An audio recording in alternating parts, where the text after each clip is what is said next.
Washington, Reuters, a Russian internet agency oversaw a criminal and espionage conspiracy to tamper in the 2016 U.S. presidential campaign to support Donald Trump and disparage Hillary Clinton, said an indictment released on Friday that revealed more details than previously known about Moscow trademark's purported effort to interfere. The Office of U.S. Special Counsel Robert Mueller charged 13 Russians and 3 Russian companies. The court document said those accused had a strategic goal to sow discord in the U.S. political system, including the 2016 U.S. presidential election. Indictment, tmsnrt.r/2fgmh. The indictment said Russians adopted false online personas to push divisive messages, traveled to the United States to collect intelligence, and staged political rallies while posing as Americans. In one case, it said, the Russians paid an unidentified person to build a cage aboard a flatbed truck and another to wear a costume portraying Clinton in a prison uniform. The surprise 37-page indictment could alter the divisive U.S. domestic debate over Russia trademark's meddling in the 2016 election, undercutting some Republicans who, along with Trump, have attacked Mueller trademark's probe.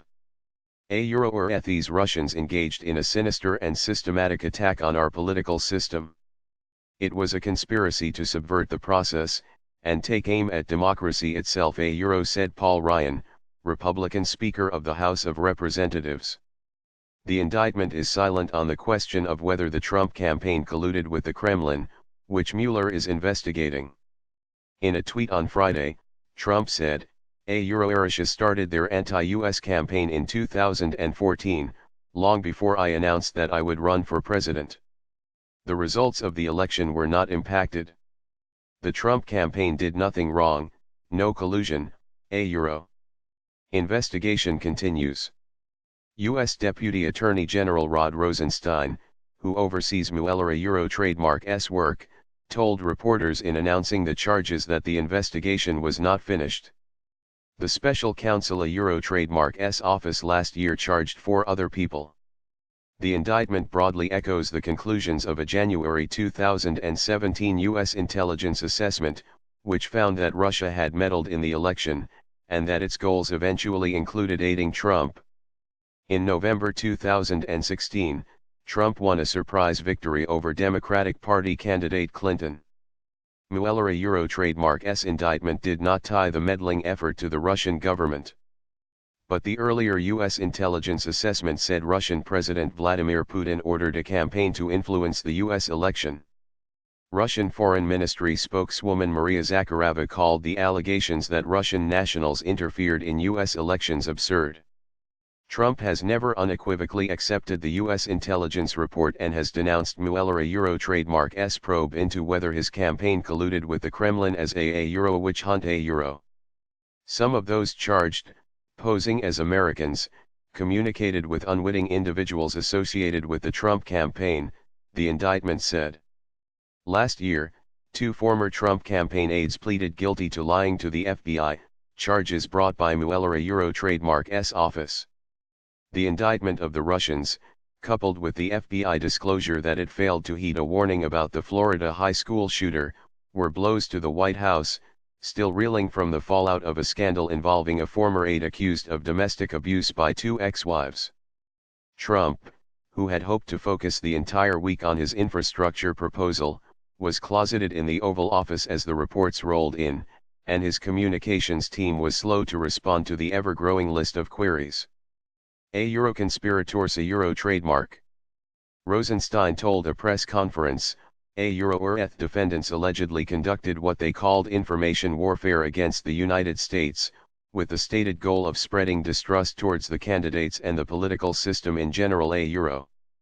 The indictment describes a sophisticated, multi-year, and well-funded operation, dubbed Project Lokta by Russian entities to influence the election, beginning as early as May 2014.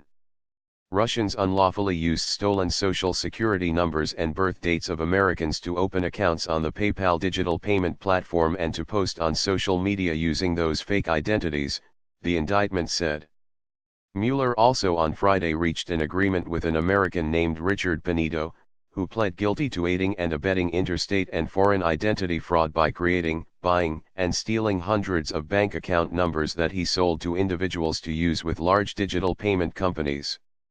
According to a source familiar with the indictments, Benito is the person cited in the document as helping the Russian conspirators launder money, as well as purchase Facebook ads and pay for rally supplies, through PayPal Holdings Incorporated. Pindoa Euro Trademark's attorney, Jeremy Ilesem, said in a statement that Benito had absolutely no knowledge of the identities and motivations of any of the purchasers of the information he provided. The Russians sought to measure the impact of their online social media operations, tracking the size of U.S. audiences reached through posts and other types of engagement, such as likes, comments, and reposts, according to the indictment. Facebook and Twitter, the social media companies whose platforms were used, both declined to comment on the indictment. The Internet Research Agency was registered with the Russian government as a corporate entity in July 2013, and the St. Petersburg location became one of the organization Euro Trademark's operational hubs for the project, the indictment said. The organization employed hundreds of people, ranging from creators of fictitious person to technical experts, and by September 2016, its budget was in excess of $1.2 million, the court document said. Director of National Intelligence Dan Coates told the Senate Intelligence Committee on Tuesday that he had already seen evidence Russia was targeting U.S. elections in November, when Republican control of the House of Representatives and Senate are at stake, plus a host of positions in state governments. The indictment said the Russians it charged tried to destroy evidence of their crimes. For example, in September 2017, one of the defendants wrote an email to a family member stating, we had a slight crisis at work, the FBI busted our activity, not a joke. So, I got preoccupied with covering tracks together with colleagues. The email continued, I created all these pictures and posts, and the Americans believed that it was written by their people.